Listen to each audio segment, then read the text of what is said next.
Hello everybody, Floppy Waffles 69 here, and welcome back to the channel, guys. Today, we will be doing a full deep dive review of the new Battle Pass obtainable premium tier 7 Italian heavy cruiser. This is the Fiume. Hopefully that's how you say it. Anyways, guys, yes, the Fiume, this is the latest ship that Wargaming has blessed us with. You could pay a whopping 3,000 doubloons to obtain the ship via the Battle Pass. And like I always do on this channel, I always try to highlight the either older premium ship or some cases the newer premium ships that Wargaming stuffs inside the Battle Pass for the current iteration of the game. I believe we are in update 15.2 and hence new Battle Pass. With this Battle Pass, with the unpaid version, you are going to be getting some camo schemes. I think we've seen this camo before in the Day of Tomorrow event, and maybe older than that as well for the Jervis. You get some nice little goodies there. And if you also pay the 3,000 doubloon cost for the second paid progression line, you get a cool little blue animation killing effect, plus the end reward being the Victoria Veneto's like cool Roman style Legionnaire camo, and of course you get the new brand spanking new tier 7 premium ship, the Fiume, here for the Italians. Now I know I featured a lot of Pan-Asian and Italian ships on this channel, but that is for good reason. Obviously we had the whole Down the Line series with the Italian battleships, and then we had the Paradox event with all these, you know, premium ships for the Pan-Asian nation. So I wanted to make sure I highlighted all that stuff to you guys. But now enough of that. We are on to the tier 7 premium heavy cruiser, the Fiume. And what do I think of the Fiume, guys? I think this ship is 100% worth the 3,000 doubloon cost. I know it is a little bit more than the 2,500 that we're used to, but again, I guess this is Wargaming's like nod at, hey, we're giving you a brand spanking new premium ship inside the Battle Pass, so we're asking for 500 doubloons more. 500 doubloons more for a tier 7 premium ship that we haven't seen yet is definitely worth it in my opinion. 3,000 doubloons also isn't that much. I think it's like, what, 12 or 16 USD. Really not that bad. Again, but I know some people are free to play and they want to know, hey, I work hard for my doubloons. Is this ship worth it? Guys, let me tell you this. I've had a lot of fun in my Fiume, and I think you will too. But basically, the main selling point behind this ship is you get a burst fire. And I will actually highlight that right now for you guys. You do get this burst fire mode and modified shells gimmick, which is your F key. And as you see, this isn't just a standard burst fire. We're actually getting a little bit of a bonus here. We're getting maximum main battery shell dispersion by minus 20%. This makes you incredibly accurate and can make you absolutely dev strike enemy ships with precision. It is not uncommon to dev strike enemy cruisers that are brazen enough to go broadside to you. This is one thing I absolutely love about this ship. I know some of us feel like we get shafted from time and time again. You know, we have that broadsiding cruiser. We fire an AP salvo, we get nothing but overpens, and you're like, what the hell? Well, now you could have a whole nother salvo come at them with a splickety split, what they believe interval of 1.5 seconds, hopefully that it can make up for your first salvo. Unlike other times, you have to wait for like 15 seconds, 30 seconds if you're a battleship. Well, now, boom, you can go ahead and deliver a burst fire mode as well, which is awesome. Guys, there is a lot to love about this ship, and as you know, this is part of the Zara class, Zara being incredibly close to my heart. I really do love the Zara as a tech line ship, and even her sister ship, Lucrezia, I really do enjoy as well. But something about the Fiume and that burst fire mode just feels really, really good and really right. And hopefully by the end of this video, you guys can come to the conclusion whether or not you will be taking part in this premium version of the Battle Pass, or if you're going to let this one push to the wayside and you're going to wait till the next Battle Pass. All right. So without further ado, guys, let's get on into the video. Now, like I always do with my reviews, I want to showcase the port analysis section of this review because I want to showcase the armor scheme of the review. Normally, if it's a destroyer and it doesn't have any improved armor schemes, I will actually just flat out skip over this section. I will just start showing you gameplay. I find that some people, it's better to know and see the ship from an armor scheme, kind of point of view, rather than just skipping it when it comes to cruisers and battleships, because there are some platings that you can make use of that can help your survivability on the battlefield. Now, again, there's not going to be any notable changes here between the Zara and the Gorizia. You still have that 16mm nose, you have that 16mm ass, and then you also have that deck of 25mm. And again, with that upper belt coming in at 30mm, and again, that main Citadel belt armor coming in at 150mm. Again, as you can see, this ship can be Citadel, so please bear in witness or bear mind to your angle on specific ships, because you will get blapped out of existence if you are not careful and have good situational awareness. One key thing I like to do with this ship is like you should be with all your cruisers, and make sure you keep an eye on that mini map, guys. Sometimes it's one of those tools I don't think we use enough as commanders.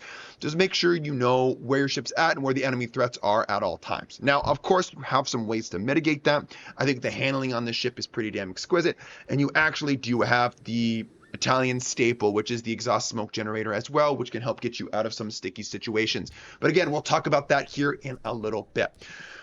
Moving on into the survivability, 33,750. Let me go ahead and send my commander to the reserve real quick. With a 21% reduction in your torpedo belt reduction or whatever for torpedoes. Actually not bad. Again, we don't want to be eating torpedoes, but unlike the Gorizia that has that hydroacoustic search, the Zara and the Fiume don't actually have access to hydro, so you're going to have a little bit more situational awareness, and always treat that destroyers will only have their torpedoes up and ready to go, so use a little extra caution when you're turning broadside to unleash a devastating broadsiding salvo. Going into the artillery, okay, this is the bread and butter. Not much has changed here. We have the 4x2 203mm guns reloading in 13.2 seconds. Again, not much has changed here. If we do look at the other two Zara classes, that being the Zara and the Gorizia, you are reloading the fastest. The Zara is reloading in 14.5 and the Gorizia at 15 seconds flat. I will say this, the big difference, other than the burst fire mode that's found on the Fiume compared to the other two, is actually you drop semi-armor piercing, and instead you pick up the high explosive shells. That terrible high explosive shells, guys, 15% chance to start a fire. Of course, that's with my signal flags on, so it's going to be 14 base. I actually do recommend taking Demolition Expert as that second tier commander skill, as that's going to go ahead and bump you up to 16%, so that if you cope this with your couple this, with your burst fire mode, you have a really good chance of not only sending 8 shells downrange, but 16 shells downrange, each having 16% fire chance. Usually guarantees you a fire, though not all the time. I have been noticing with a burst fire mode active with the double HE salvo, I have been setting at least a minimum of 1 fire per burst fire mode, which again is super nice when we're trying to set those permanent fires on ships that are just a little bit too eager using their damage control party. Again, your HE, as it is 203mm, can penetrate 34mm of effective armor. Again, the initial velocity is 900 meters a second, which again is pretty nice. I don't find myself having to lead any extra on ships with this. The shells are very comfortable to utilize and aim. Moving into the armor piercing with 4,800 maximum shell damage. Again, tying that of your HE with 900 meters a second coming out of the barrel. Very comfortable once again to use. You don't have to compensate via HE, AP. It's the same. I do want to touch base on the armor piercing. Your AP is actually quite good, and this is universal across all Zara class ships. That's also including the Gorizia and the Zara. Your penetration at 12 kilometers is actually pretty good at 215mm, and you can go ahead and overmatch 14, though that's not really important, only unless you're going against tier 5s, that is. But the damage, then the penetration on these Zara class ships with their armor piercing is very nice, and I think you should really make use of that. And I think that's why the Fiume is kind of getting, lifted on an extra pedestal, is because the AP, especially mixed with the burst fire mode, is very, very competitive, and I have been schwacking a lot of ships, if not absolutely dev striking a lot of enemy cruisers that either they don't know you have a burst fire mode or really haven't seen the Zara classes utilize their armor piercing as much because they're too focused on using just semi-armor piercing. And man, I get it. I understand why you'd use semi-armor piercing. It's, I guess, theoretically more reliable, less RNG involved. You're pretty much guaranteed damage, just a little bit more consistent. But man, if you live a little bit on the wild side and you really want to min-max on broadsides and you have the foresight to go ahead and utilize and tap that get 2 key, man, these ships can absolutely slap with that armor piercing. So I highly recommend that you are using both HE and AP and semi-armor piercing on the other 2 class of ships. Don't just stick with the SAP and HE here, guys. You definitely want to utilize the armor piercing on this ship. Again, not really worth talking about the secondary battery. You have them. It's not that good for the occasional fire and for the occasional DD kill. That's really about it. Main battery firing range is 16.5, which is super nice. I do believe that this is the longest range of all the Zara class ships. 16.1 being on the Zara and 15.6 on that of the Gorizia. If I'm not mistaken, all 3 can utilize the spotter plane gimmick. So again, that range is kind of, it can be extended by additional 20%, so really don't pay too much mind into that. More so important on the Zara, I do take the captain skill Eye in the Sky on the Zara and actually the Gorizia as well, but I don't take that here on the Fiume because I am strapped for a little bit of commander points, so I want to make sure I put those commander points into something else, and I will showcase a whole commander build here in just a second. Again, you have the airstrike. Thank God we don't have depth charges. AA defense, very not good. Okay, I'm going to stress that again. Not good at all. You only have 2 flak. Your range is only that. What is that? The 4.6 Italian AA. This is a absolute fodder for enemy aircraft carriers. You have to be careful. Don't get isolated. Make sure you group up with your AA guys. Going into the maneuverability of the vessel, 34.2 knots. I believe this might be with the Sierra Mike flag. So I think your max speed is actually 32.6, so that is with the Sierra Mike flag. Turning circle radius of 590 meters, and again, that rudder shift time of 10.8 seconds, which is super nice. Though I don't find myself having or yearning for faster rudder with this ship, though I feel pretty confident to dodge already. I actually go ahead and take the engine room prop. I'll show that right here real quick. I take this engine room propulsion modification 1 or prop modification 1. I just find it to be a little bit more useful with how this ship plays. I can stop and start on a dime, and I can actually dodge torpedoes a little bit more effectively and throw off with some engine juking rather than rudder juking. Just my personal opinion. I find it a little bit easier to play like this rather than trying to utilize the extra rudder shift time, because realistically speaking, you're going to get it down to what, 7 or 8 seconds. Is it that noticeable? Maybe a little bit, but for the untrained eye, it's going to feel relatively the same. Going into the concealment, again, 14.3, we slapped that commander on there, getting it down to 12.8, more than enough detectability or concealment to utilize, especially with the fuel exhaust smoke as well, especially where you want to be playing the ship. Very comfortable to utilize. Again, protection from the air, I believe. Where the hell are you? It should be somewhere around here. I can't see it. Why am I? Whatever. The smoke screen firing penalty is the one I really wanted to talk about. Which should be, what is it, 8.9 kilometers. So make sure you know when you fire. And if you are detected in your smoke screen, that means there is a ship within that 8.9 kilometer range of you. So make sure you're not one of those players that shoots and then smokes up and then you're still detected. You have a little bit of mini-map awareness and a little bit of situational awareness to know where those enemy ships are around you, so you don't fall victim to the infamous smoke up. Now, you can't see who's going to be shooting at you, but they can see you because of gun bloom. We've all done it, myself included. Just you have to be a little bit careful, a little bit more careful with that. But yeah, guys, that is the Fiume in a nutshell. Actually, a very, very fun premium ship, and only for 3,000 doubloons, this ship is definitely worth it. Again, Tier 7 has a really good, a soft spot in my heart. I think it is the most fun tier in this game. And again, this ship really scratches my itch for that burst fire mode at, lower tiers. Again, if we are comparing it to the Asturias, this is just a flat out better burst fire mode, because the Asturias, I don't believe, gives you a buff. I am going to double check that here for you real quick, though. I don't believe the Asturias gives you a buff in regards of its F key, where this thing does give you a minus 20%, which again is awesome. And yeah, the Asturias does not. It just gives you an extra shells, and then the interval between the shells is 2 seconds, not 1.5. So this can not only make for more accurate salvos while utilizing the burst fire, but actually quicker flying through the air at the target and at a smaller span of that 0.5 seconds, which is actually adding up to considerably less time. So with that, you guys, without further ado, enough talking about this ship. Let's go ahead and talk about her and see what she's capable of doing on the battlefield. Okay, guys, here we are in battle with our Tier 7 Italian heavy cruiser Fiume. I will go ahead and flash up the corresponding upgrades and commander skills that I have taken on the ship, courtesy of Ship Tool, like I always do. I'll go right into the commander build right away. You can tell that I'm really min-maxing the accuracy of this ship and the rate of fire of this vessel by the two Tier 4 commander skill points that are skills that I've taken there on the bottom left. The reason for that, guys, is because when my burst fire mode is not active and both those skills are procced, not only is my reload going to be a little bit quicker, but my guns are going to be a little bit more accurate. Again, I also have the ship speed bonus and I have the secondary bonus. Not really looking at those. I'm mainly looking at the main battery gun performance. Again, when my burst fire mode is active and all these are min-maxing one another, these shells are basically, the grouping is so incredibly tight, and it's almost, as long as you aim right, again, that's the caveat here, the accuracy of the shells are basically going to be merging into one giant shell, if that makes sense to you guys. All in all, guys, this ship is a blast to play, and I think this phenomenal game is going to showcase what this ship is capable of doing. And again, I am playing in a tier 9 game, so I am bottom tier. What you can do in this thing, not only with expert game knowledge, situational awareness, if you're good in cruisers, and again with this ship on top of that, all this formulate a very good package that I can thoroughly recommend to you as a ship that I think you should go out there and definitely pick up.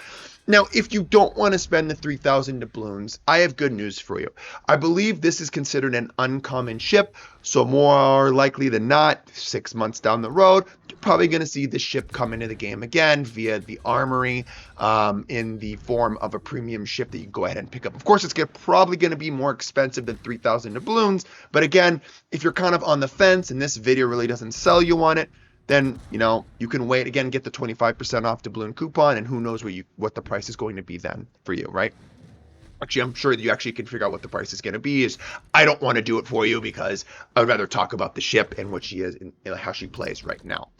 Again, behind you is a prime example of when you want to go ahead and utilize that burst fire mode, guys. A ship goes broadside, it thinks it has the advantage, maybe it wants to disengage, and not to quote a funny clip, but boom goes the dynamite, right? I mean, this ship is made to absolutely fucking nuke cruisers. That is what this ship does. The burst fire mode does it incredibly well, and plus you're getting that minus 20% dispersion buff on top of that. Man, this thing really becomes accurate. Now, again, I'm just showcasing the armor piercing. You can 100% do this with HE as well. You're setting, fires on battleships. They damage control 1 fire. Then you're going to go ahead and switch to your burst fire mode, unleash your burst fire mode, and set 2 fires. That is definitely a thing you can do in the ship, and I have done. Another one is if a destroyer is getting ready to disengage, go ahead, load up the burst fire, double shoot him with the HE. Half his HP is gone, maybe more so than that. This ship really is scary, and I think Wargaming was a little bit hesitant to do this with semi-armor piercing, and that's why they went ahead and went with the HE instead of the SAP. In just my opinion, I think that was the right choice. I think we can all agree that a burst fire SAP could be blurring the lines of broken and overpowered.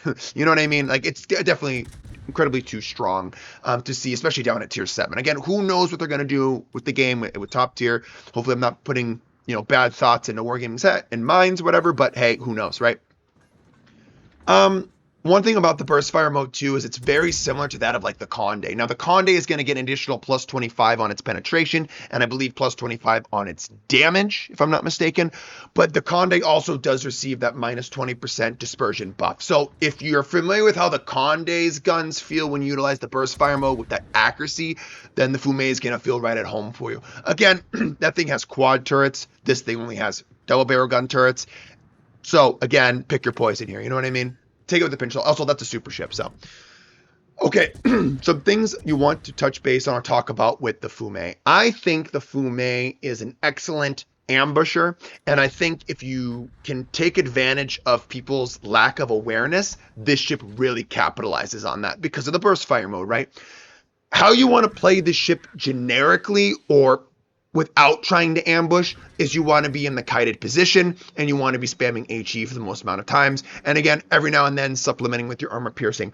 I will say I supplement the armor piercing more so with the burst fire mode than I do the HE, but that's just me. Again, it's going to come down to you as the commander knowing when and when not to utilize the burst fire mode, I think is the big thing.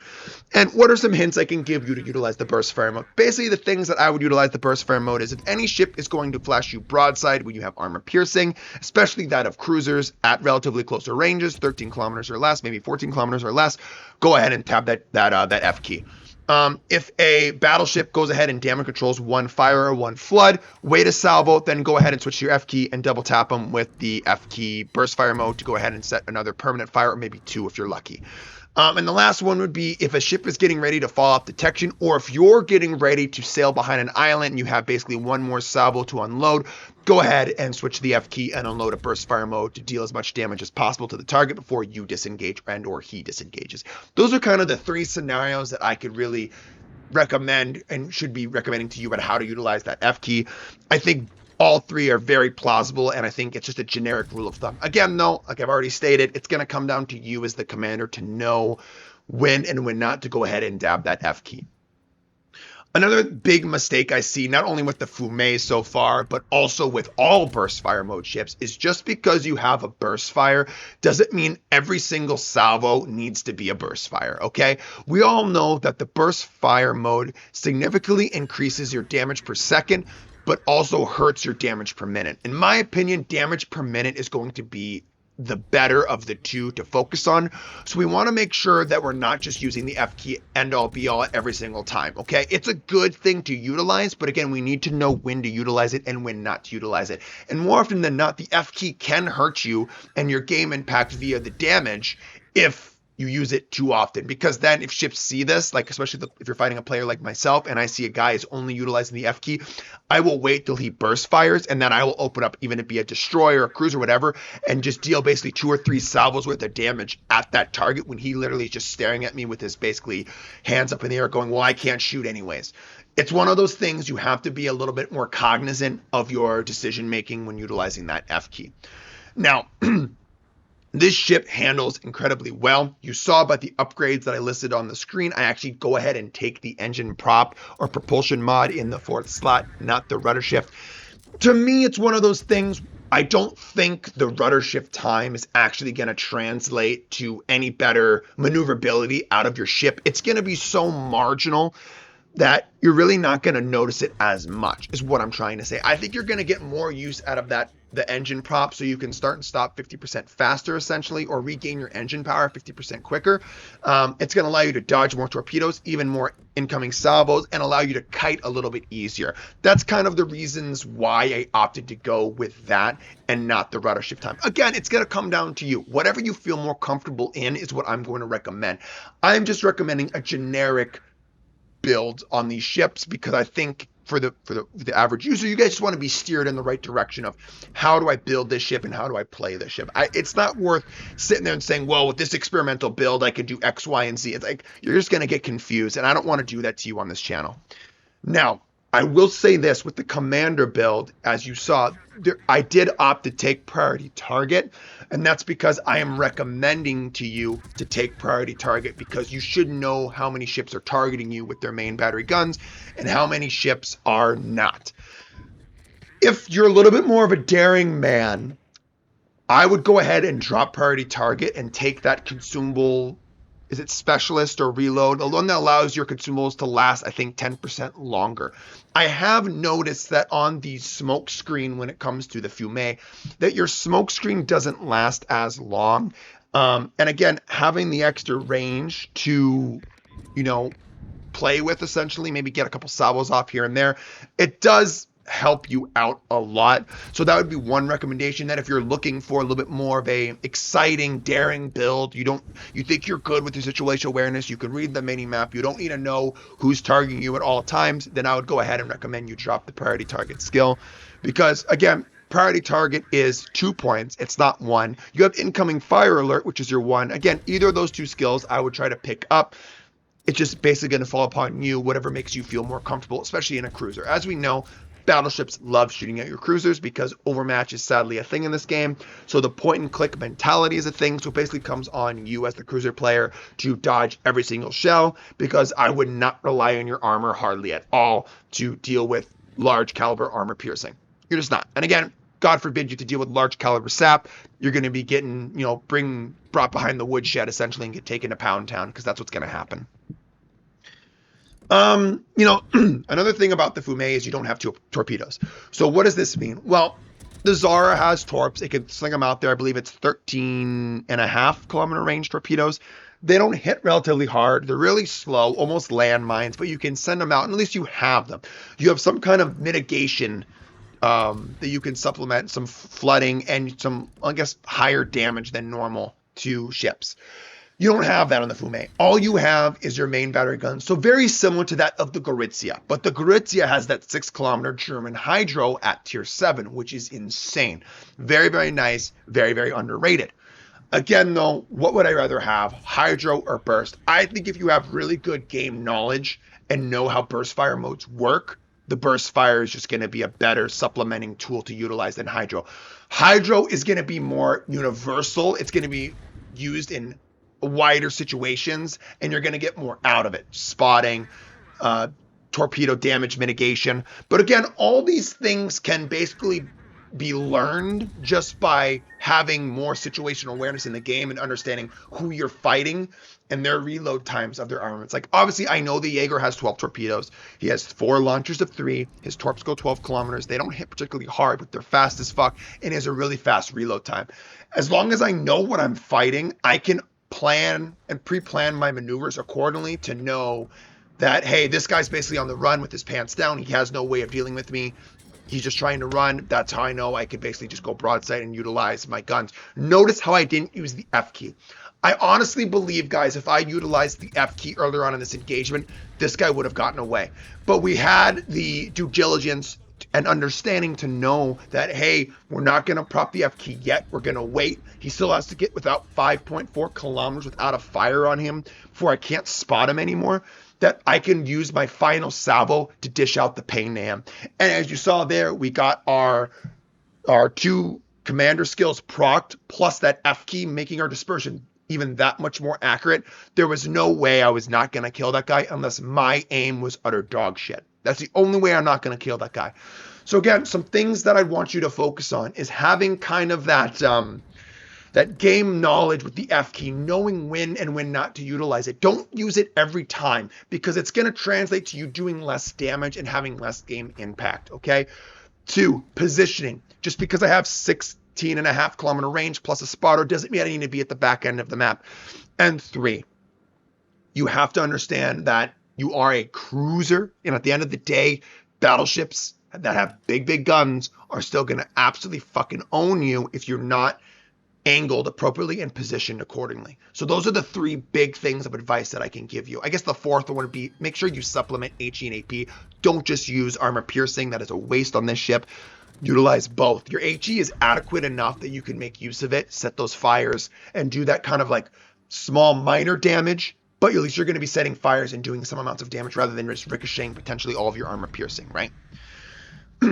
Going into my final thoughts about the Fiume. First off, 100% endorse this ship, and I think this ship is worth the 3,000 doubloon cost, okay? I'm just going to get that out right out of the gates. You need to know that. I know I've said it like 3 or 4 times. I'm going to say it again. It is 100% worth it, okay? The F key, the Zara hull, the play style is so much fun that you'll get a lot of play out of the ship. You will go and gravitate to this ship and play this ship. And again, for a Zara fan like myself and a Gorizia fan like myself, I will still 100% play both this ship. This ship is not power creeping the Zara, and it's not power creeping the Gorizia. Both, like all 3 of these ships have their unique play styles of what they try to do and what they emphasize more in, right? F key is more about the damage dealing. The Gorizia having that hydroacoustic search for spotting, for submarine detection, for incoming damage mitigation. And then your Zara is just kind of your all-rounder with the sap supplementation. It's like all 3 ships are definitely, like, they have their own unique flavor, okay? Again, this is a premium ship. That means you can put Sansonetti on this ship, which is going to be absolutely diabolical. for his abilities are going to complement this ship's playstyle a lot, and you're going to get a lot out of it.